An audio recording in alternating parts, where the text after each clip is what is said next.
How to fix Facebook choose an option problem on your Facebook account. Today guys, I'm gonna show you the easy way how to fix and solve this problem. Just watch this video until the end. So let's start. First you will just go and open settings of your phone.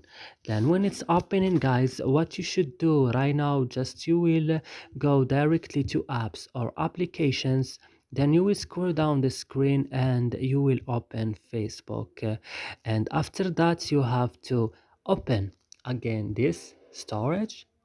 And what you should do now, just go to the bottom of the screen on clear data, click on it, then click OK, and now your problem will fixed.